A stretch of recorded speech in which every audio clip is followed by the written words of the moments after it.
Bakunzi ba Nema Gospel TV turabaramukije, turanezerewe cyane no kubana namwe muri iki kiganiro.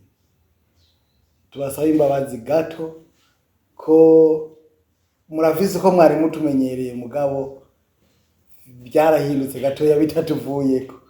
Ndabivuze gutyo kubera ko fise umuntu yanyandikiye ambaza igituma twakoresheje kamera imwe ubushize kandi bari bamenyereye dukoresha zibiri canke zitatu mu kiganiro. Murabizi ivyuma ntibisezerana, twabaye oblige gukoresha imwe kubera ko tutari dufise iyindi, nako twari tuyifise kuri tele mugabo yaratugabiye tuba oblige gukoresha image ya kamera imwe kugira ngo ntiduhagarike ibiganiro, ariko kandi dukomeje dusenga kugira ngo Imana yugurura inzira dusubire turonke iyindi yo kudusahiriza, turonke ingene tuza turabafasha. Muri make iyo yindi yaragavye ntiyemera ko tuyiha amaparametre nkuko dusanzwe tubigira dushitse kuri tele. Abafata amasanamu barabizi, iravurugana gutyo biragorana, tuvamwo turayiheba. Nico gituma ivyo yafashe ntitwashimye kubitanga kuko twabona bidahesha Imana icubahiro. Yatanze image mbi cyane, tubona ntibimeze neza. Nico gituma mwabonye mu ntango z'ikiganiro umuntu yavuga ataraba kamera. Cyo kimwe n'ikiganiro kindi cari gishize kuko bisa n'ivyateguriwe hamwe, naco twatanze image y'umwigisha gusa, jewe sinigera mboneka. Nuko naco byari byagenze nkuko nyene, isanamu ntiyari imeze neza. Muduhangaze rero, munadusengere, ariko kandi n'abashoboye kudushigikira bodushigikira. Turifuza gusubira kuronka kamera yindi duha amasanamu meza gusumba niyi turiko vuba cyane hashoboka. Mudufashe, mudushigikire, mudusengere, umwami Imana bahezagire. Iyi ni Go Deep, ikiganiro nico turimwo. Hanyuma episode tugomba tujemo ni ya 27. Umutumire ni Aime Kazimire Harerimana. Mwaramutse. Mahoro cyane. Muramahoro. Turamahoro. Kaze mu kiganiro ugira kandi. Murakoze cyane. Nariko nsaba imbabazi, namwebwe tubasaba imbabazi, ushobora kuba mwarabiromaritse. Ibiganiro bibiri biherutse guca ko twakoresheje kamera imwe, nubwo n'ubu tuza dukoresha imwe nyene, mugabo imvo nuko twabonye isanamu ryari muri kijya biganiro bibiri tutari two kubahuka kuyibashikiriza. Birumvikana mu Kirundi bavuga ngo bigora biragora abagabo, n'abandi nango ivyuma ntibisezerana, kandi nkuko mwabivuze biratahuritse. Igikuru no gushika ku ntumbero ko abantu bashikirwa n'ubutumwa bwiza. Yego. Abantu aho bari mu mpande 5 mu migabane 5 igize isi. Yego. Mu bice 4 bigize isi. Umugabane rero wo kuri kuvuga ubutumwa ku rubuga ngurukana bumenyi, abashakashatsi canke abahinga bawise umugabane w'umunani. Kubera ko umunani bawise umugabane w'umunani kubera iyindi migabane yose usanga Afrika ari umugabane w'abanyafrika, ugasanga Aziya ni umugabane w'abanyaziya, Buraya ugasanga ni umugabane w'abanyaburaya, ariko umugabane w'umunani ni umugabane w'abantu bose bo kuri ayo makontina bahurirako bose mu mico yabo yose mugahuriraho. Yego. Kandi kuri umugabane w'umunani umuntu mugashobora kuvugana mu mwanya muto nk'abari kumwe. Yego. Umuntu gashobora kuvugana mubonana nawe bari kure cyane. Nico gituma bawise umugabane w'umunani. Ni umugabane uriko abantu bose batuye ku isi. Imana nishimwe. Amen. None rero tuzobasengera kugira ngo Imana idushirize kubugururira no kubacira inzira. Yego. Ego. None rero kiganiro tugomba tubandanye, twumvise ni Go Deep ya 27. Dusenga Imana hanyuma tubandanye. Mana turagushimiye. Nubu uri Imana nziza. No mu gihe kigoye, no mu gihe gikomeye wama wibuka imbabazi. wama wibuka kugira neza nk'uko twabibonye. Girira neza umuntu wese ariko arakumva, kandi ijambo ryawe rirushirize kubera abantu benshi urufunguruzo ku buzima bwabo no ku bugingo bwabo ku bwa Kristo Yesu umwami wacu. Amen. Ubuheruka twabonye urubanza rw'Imana rwari rusutswe mu isi. Twabonye inzamba zibira abamarayika bari bagiye kuvuza, hanyuma urubanza rugasukwa mu isi. Mu kurangiza iki gihe umurongo w'indwi twarangirije ko twabonye kandi ko muri iki gihe abantu bazoba barondera urupfu kugira ngo urupfu rubice, ariko bakarubura kubera guseserezwa n'amagorwa azoba ariho muri ico gihe. Tugomba tubandanye n'umurongo w'umunani w'iki gice c'9 c'igitabo c'ivyahishuriwe Yohana. Havuga ngo kandi zari zifise ubwoya bumeze nk'umushatsi w'abagore, amenyo yazo yari nk'ay'intambwe. Izi ni za nzige zizosesereza abantu twabonye. Ngo kandi zari zifise ubwoya bumeze nk'umushatsi w'abagore. Umugore nawe yerekanwa nk'umuntu w'inkerebutsi, umunyabwenge, ashobora kugaburana mu mubiri, ku buryo ibinyene ari byo vyoba bishaka kuvugwa hano. Ibi bivuga ko Satani n'imigwi yiwe bazokabura abantu benshi bo mu isi yazimiye. Ntibazoshobora kumubona neza uko ari, kuko Satani imana y'isi y'ico gihe azoba yabahumya amaso kugira ngo ntibabone ukuri. Umurongo w'9, kandi zari zifise ibikingira igikiriza bimeze nk'ivyuma. Guhinda kw'amababa yazo kwari kumeze nk'uguhinda kw'imikogote ikwegwa n'amafarasi menshi yiruka ija mu ntambara. Kandi zari zifise ibikingira igikiriza bimeze nk'ivyuma. Izi nzige z'abadayimoni zifise ibikingira igikiriza vy'ivyuma bigaragaza ukutazimanganywa kwazo. Ibikingirizo vy'ivyuma bikingiriye ibice vy'umubiri bikomeye cyane kugira ngo bikingigwe ibitero vy'umwasi. Ibi vyaremwe vy'ibidayimoni ntibishobora guhagarikwa kuko ntibishobora gusamburwa.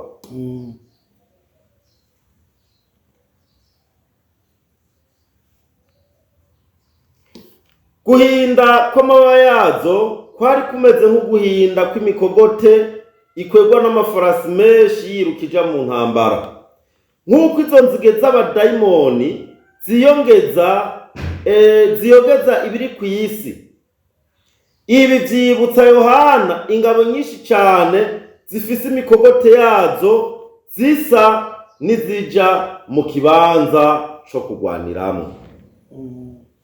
Ibi bintu rero iyo turiko turabivuga, hari abantu bibaza yuko umengana ibintu biri kure cyane, ariko Satani n'ubu ariko yegeranya ingabo nyinshi ku isi kugira ngo zigwane zibuze amahoro isi.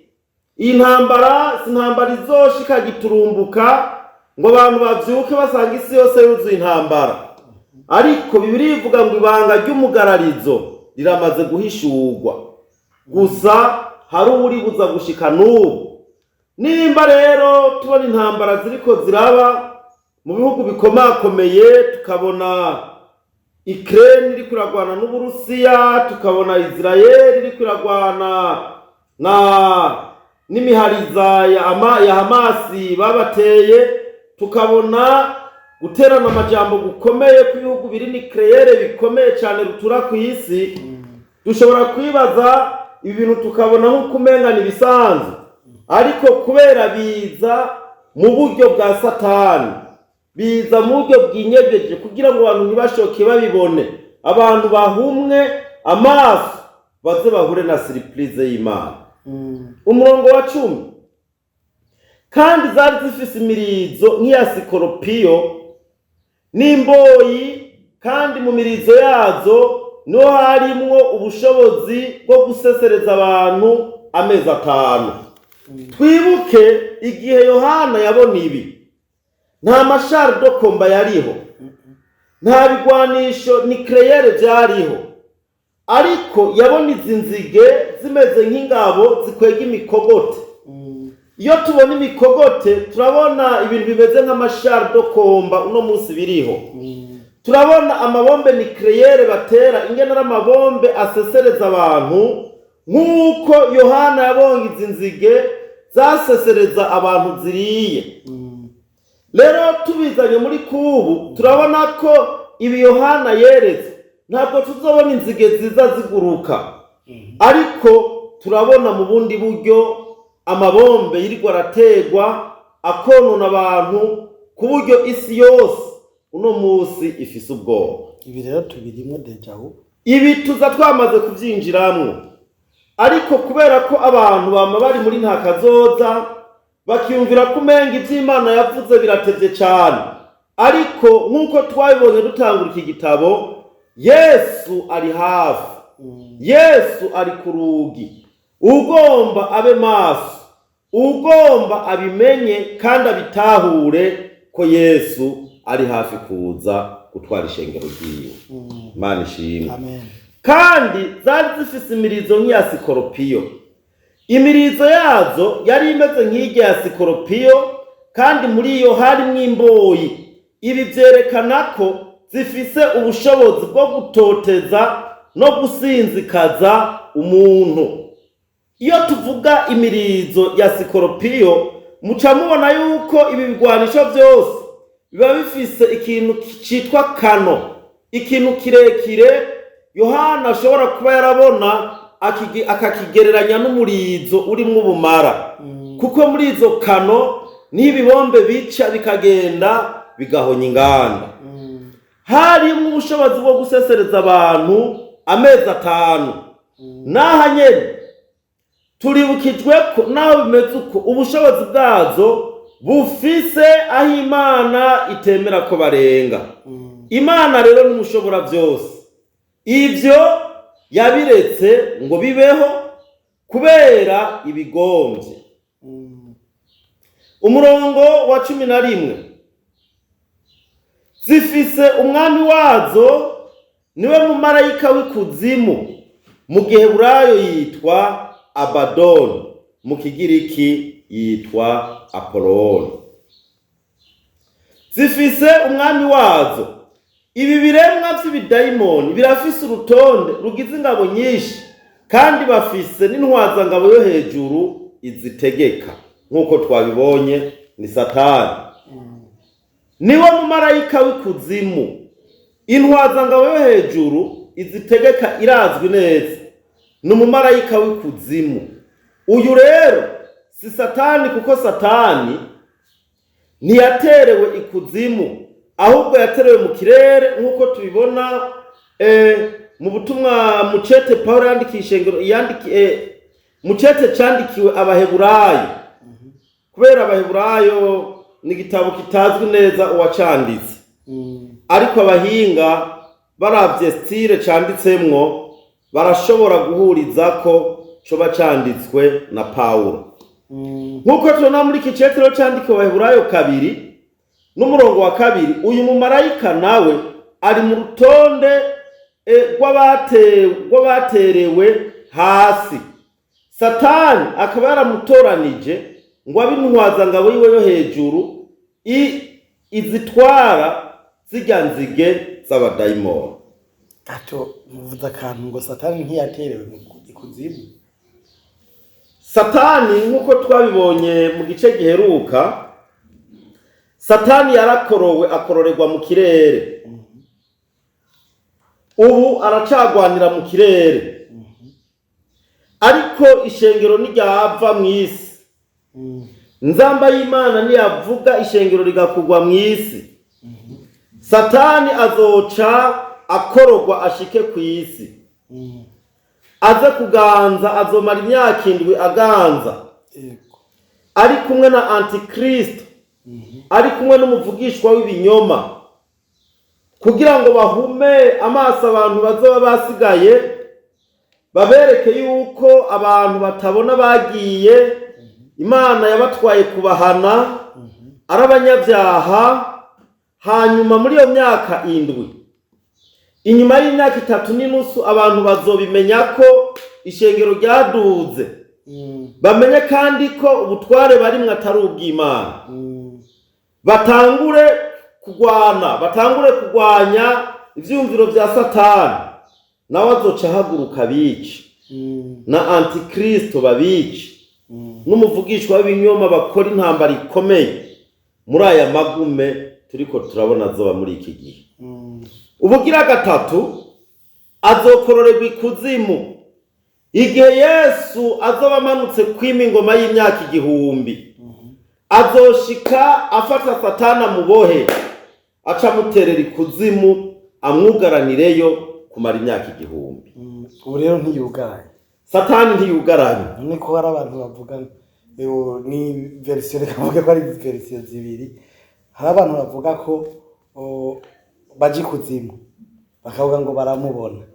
Hanyuma hariho, sinzi ko ari jewe ijambo ridashoboye kuza neza, nibuka bavuga ko igihe Yesu apfuye nawe yamanutse kuzimu agafungura imva z'abera.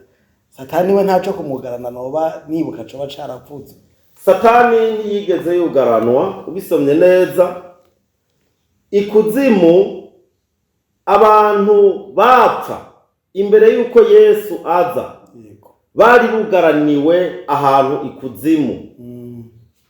Aho hantu ro bari bugaraniwe, Yesu niho yabasanze, arabugururira.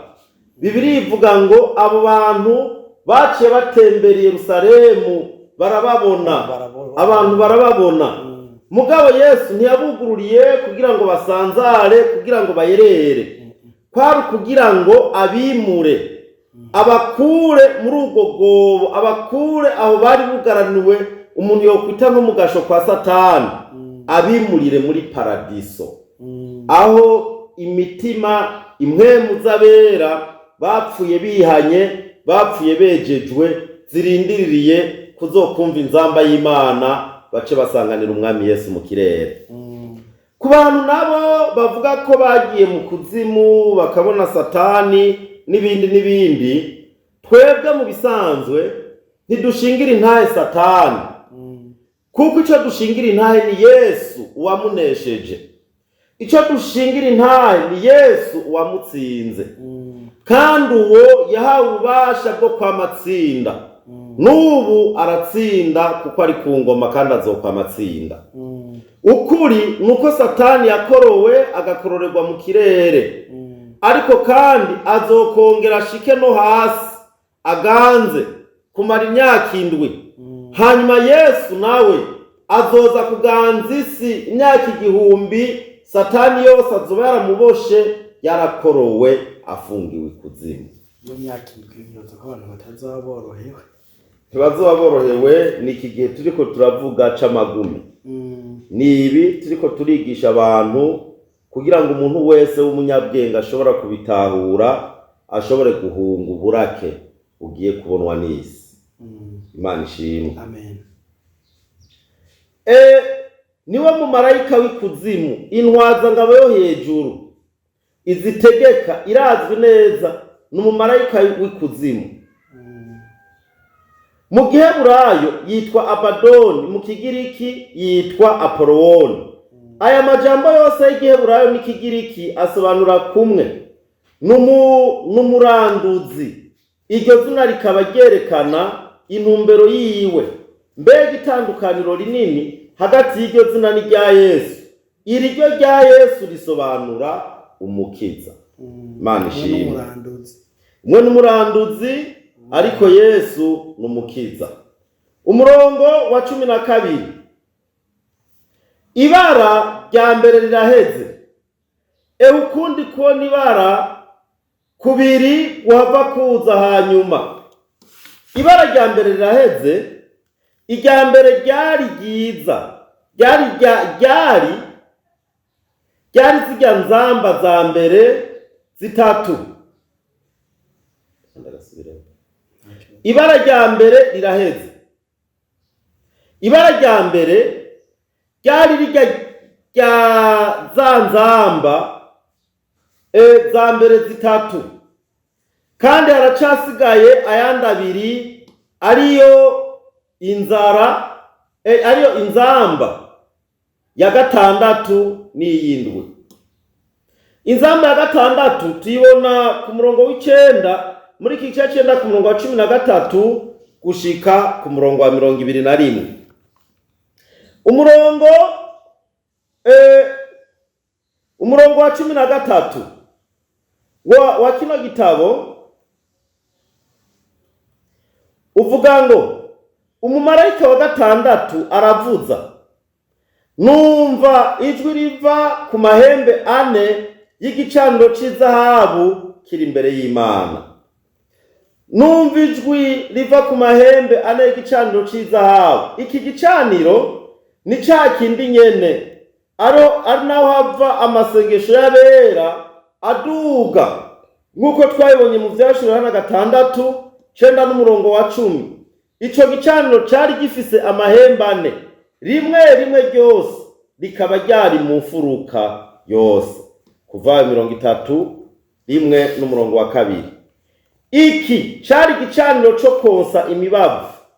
Amahembe yo gicaniro mu bisanzwe yari yahinduwe ikibanza c'imbabazi mu Bisirayeli. Umuntu yaba ariko arahunga akiza ubugingo ashoboye gushika ku mahembe y'igicaniro akarambarara hasi, y'abarose inzira yo kubabarirwa.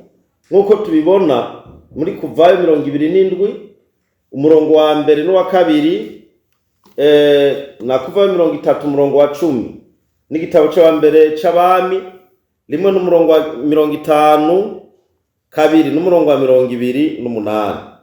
Umurongo wa 14 no tugira tugarukirize ko inyigisho z'uwo munsi.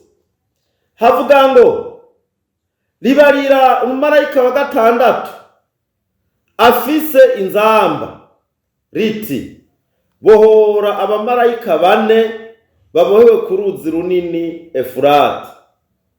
Bohora abamarayika 4 babohewe ku ruzi runini Efurati. Abamarayika si abamarayika bejejwe, ahubwo n'abamarayika bakorowe baca babohwa n'Imana hajya ku ruzi rwa Efurati. Bibiliya iratubwira imigwi imwe y'abamarayika bakorowe baca barafungwa, nk'uko tubibona mu cete Petero yandikisha ingero ca 2 n'umurongo wa 4. Ivyashuro Yohana 9:1 n'umurongo gushika ku murongo wa 11. Uruzi rwa Efurati rwari rugize urubibe hagati ya Israeli n'abasi bayo, nk'uko tubona mu Itanguriro 15 n'umurongo wa 18. Naha tugarukirije inyigisho z'uwo munsi, tukazobandanya dushishikara tubona ibi vyago bikomeye biteye ubwoba byariko biraza byerekeye ku rubanza rwo ku muntu ku gatwe kiwe. Nahaba rero wewe udukurikirana ho gutahura ibi ukabimenya ko igihe Imana yatanze c'imbabazi ari iki, kandi kukwiye gufata umwanya bicitwa uyu munsi ugahindukira kugira ngo uzoshobore gukiza ubugingo bwawe, kuko igihe kigiye kuza kandi kiraje. Yesu ariteguye kuza gutwara abamukoreye, gutwara abamwemeye, gutwara abamwemangiye, kandi ico gihe isi zoba iri kwirabona ibara rikomeye. Abazoba basigaye bazoba bari mu bibazo bidasanzwe, bariko bararondera urupfu ngo rubice batarubona, bariko barabwira imisozi ngo ibagwe ko bidakunda, kandi bitagishoboka ko hari ico bahindura, kuko base kwakira umwami wacu Yesu bigishoboka. Imana ibahezagire. Amen. Bakunzi ba Neema Gospel TV, turabashimiye ko mwabanye natwe. Ikiganiro cy'uno munsi kigarukiye ngaha, naho ubutaha ukindi kiganiro nk'iki. Umwami Imana nabahezagire. Amen.